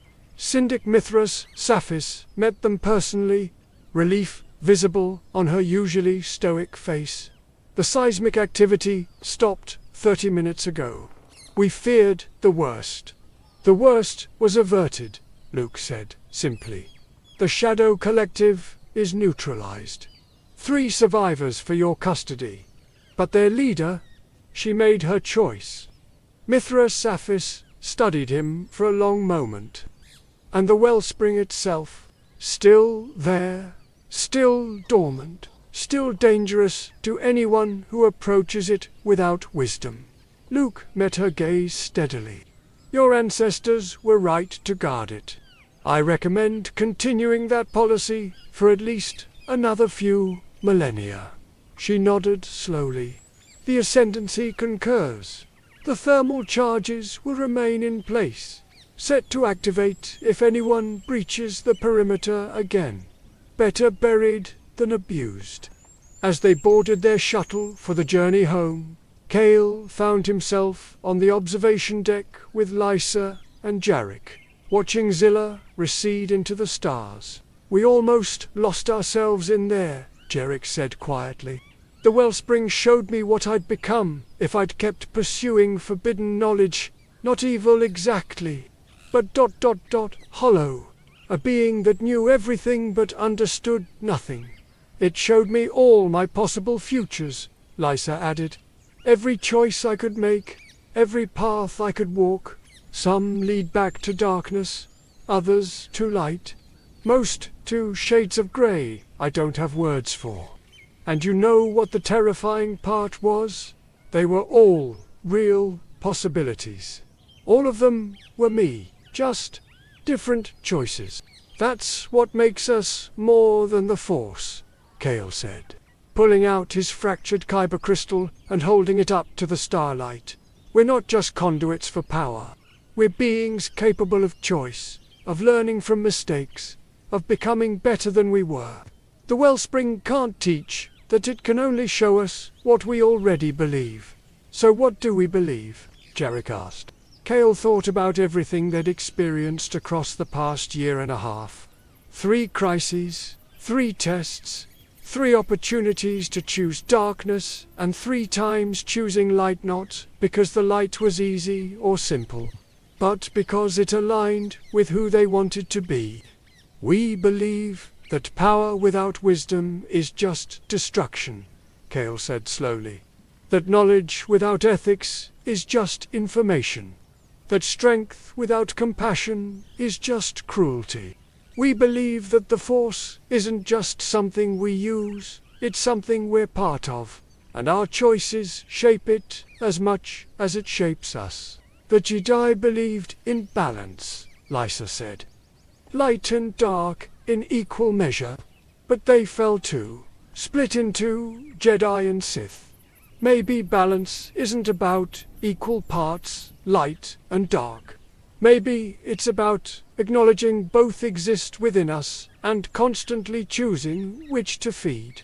There's a story, Jarek said, that Ben Kenobi used to tell, about a man with 2 wolves inside him, one representing light, the other darkness.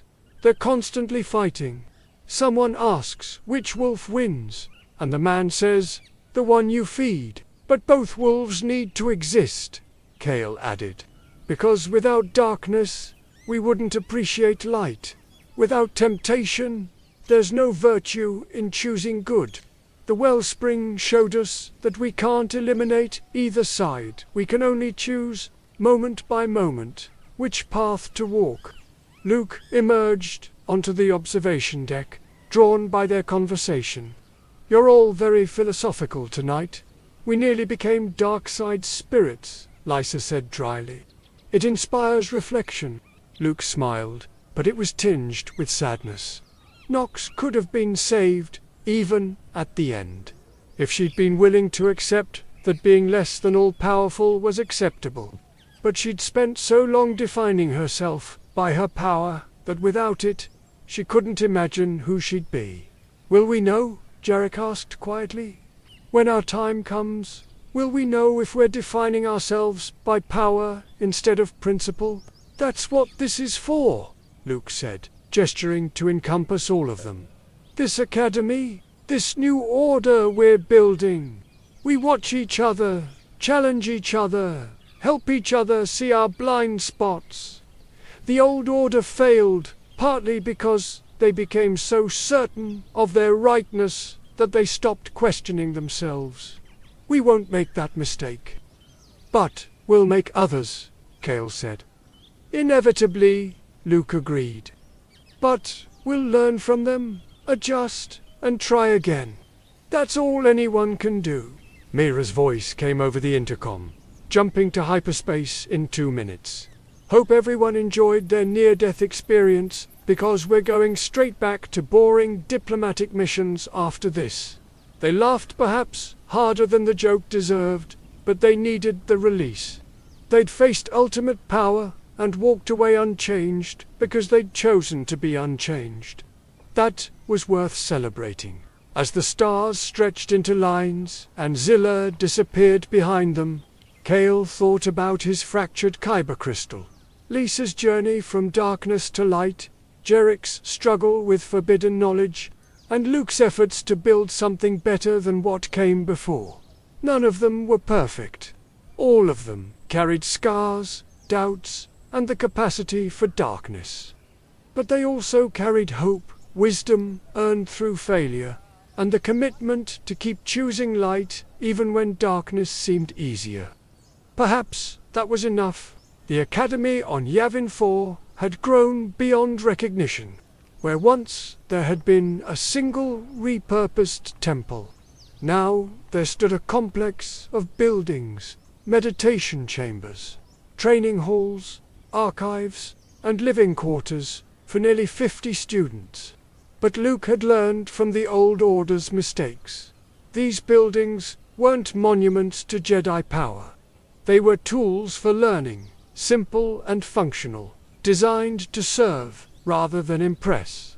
Kael walked the gardens at dawn, a habit he'd developed over the years.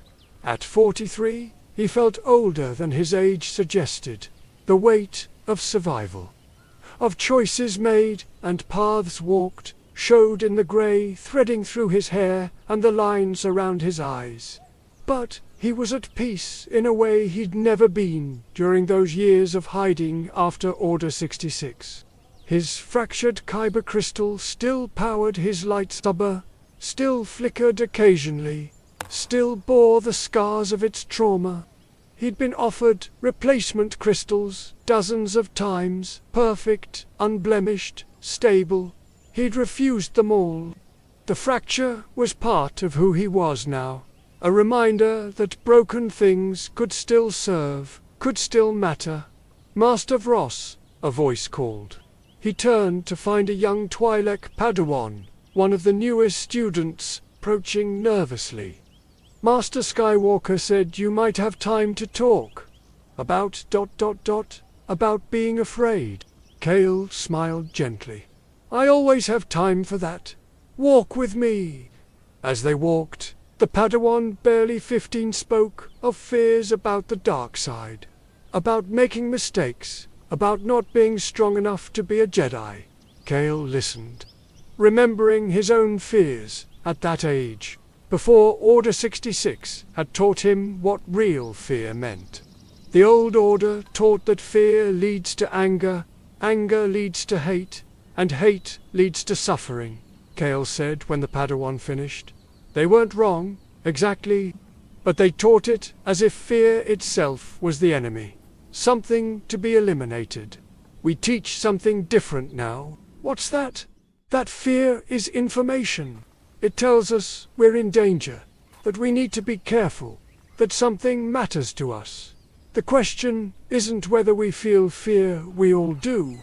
The question is what we do with it. Do we let it control us, making us lash out or hide?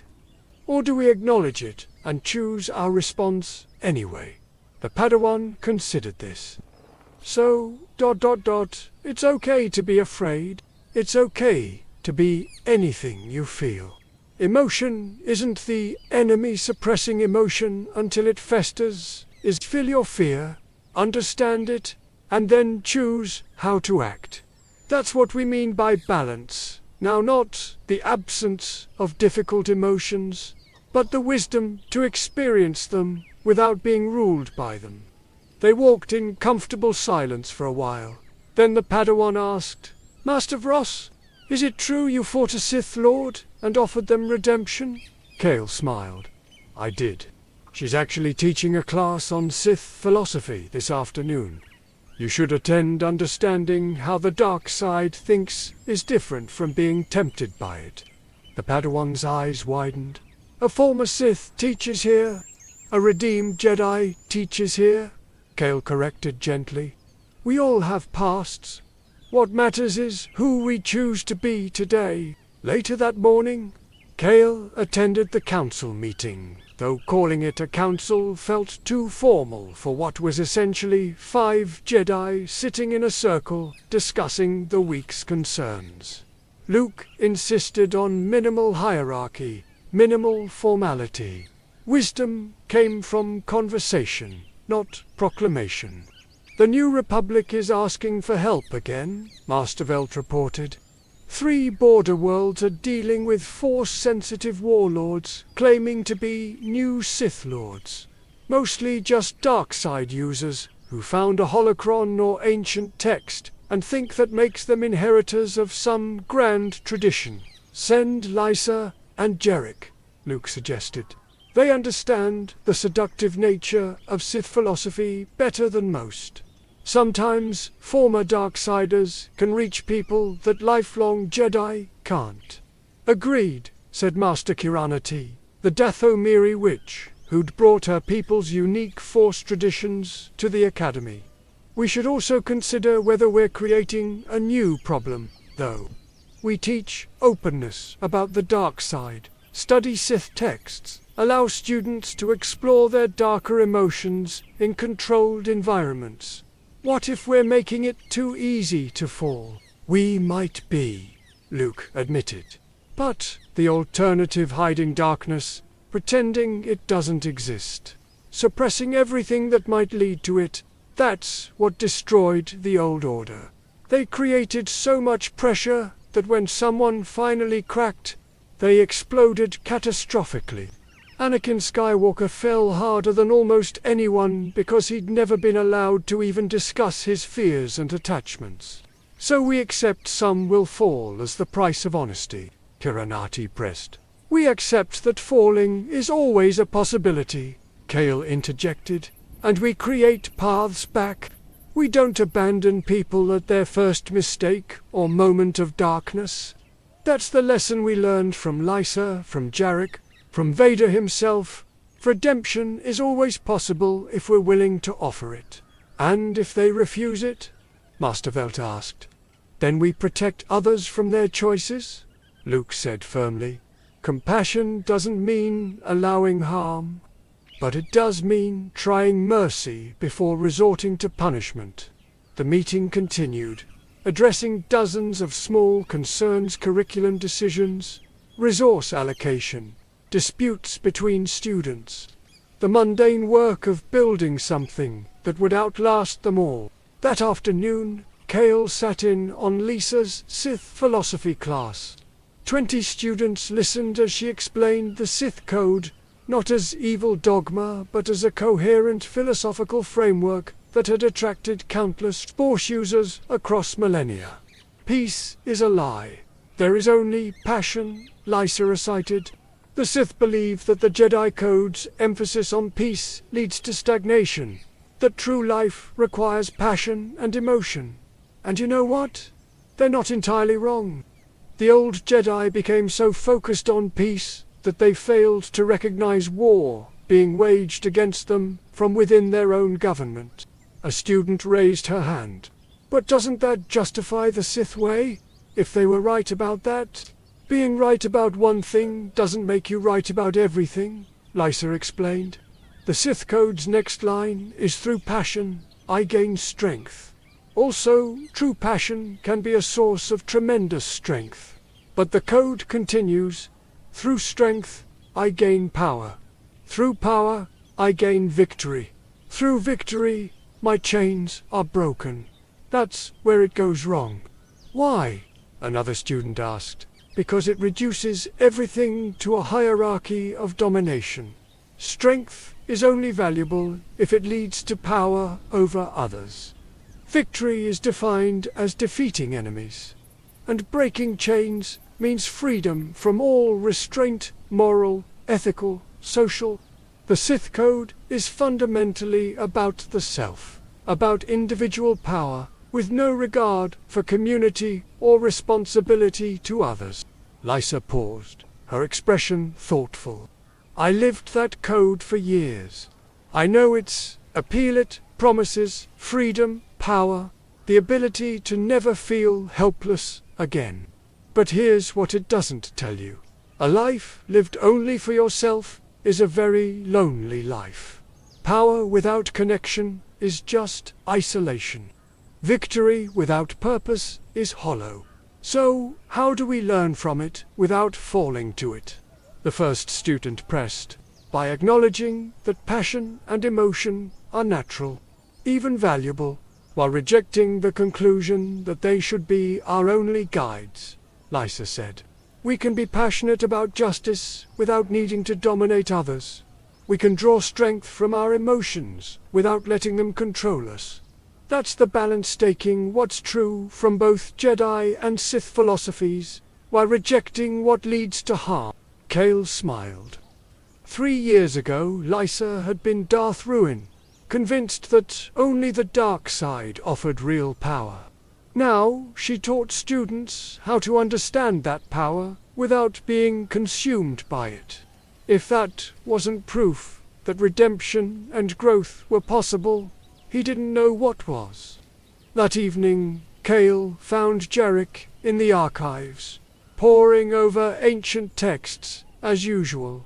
But instead of the fevered intensity he'd once shown, Jarek now worked with methodical patience, taking notes, cross-referencing, discussing his findings with others before drawing conclusions. Still studying, Kael observed, sitting beside him. Always, Jarek replied with a small smile, but differently now. I used to think knowledge was power, that if I just learned enough, understood enough, I could prevent any tragedy, solve any problem.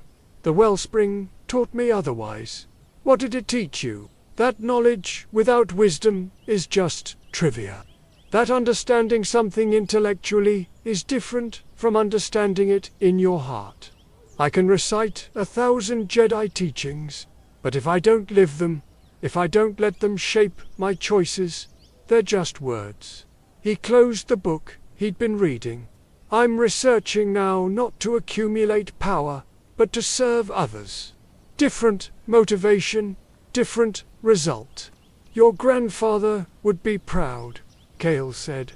Jarek's eyes glistened. I hope so. I'll never know him, never hear his voice or learn from his experience.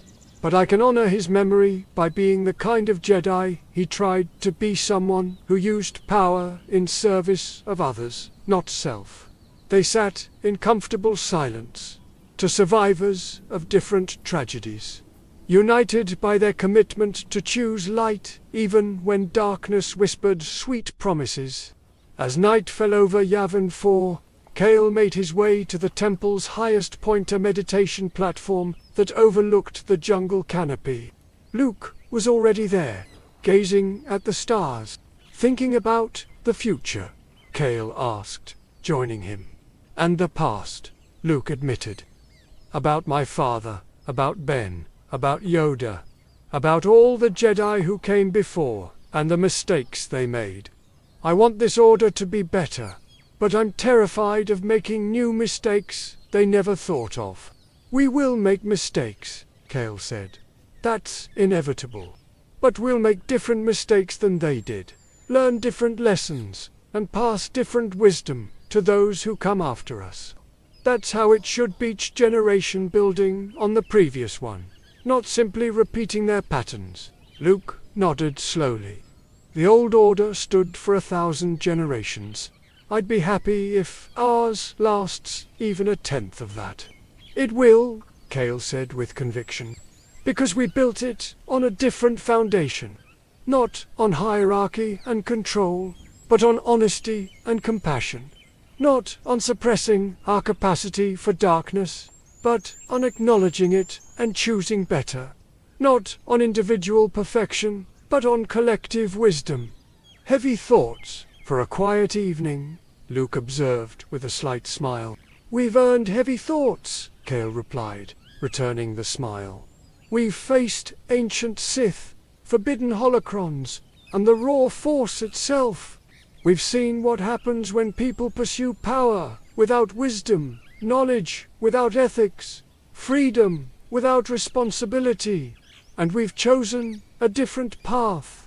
Luke pulled out something from his robes, the Sith holocron, from Korriban, still dormant, still dangerous. I've been thinking about this, about whether we should keep it or destroy it, and I think we keep it. Not hidden, not secret, but acknowledged. A reminder of what the dark side offers and what it costs. Students should see it, understand its appeal, and learn to resist that appeal through choice, rather than ignorance. Kael considered this, then nodded. The Wellsprings, lesson truth, acknowledged, is less dangerous than truth, hidden. Exactly. Luke secured the Holocron, though I'm adding wards to it that would make a Sith Lord weep. Some transparency, but not recklessness. They laughed, and it felt good.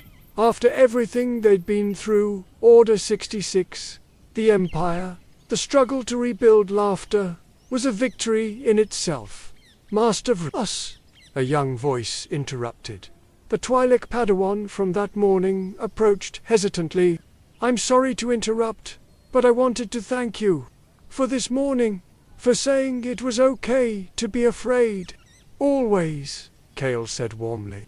The Padawan hesitated, then asked, will you tell me about your master someday?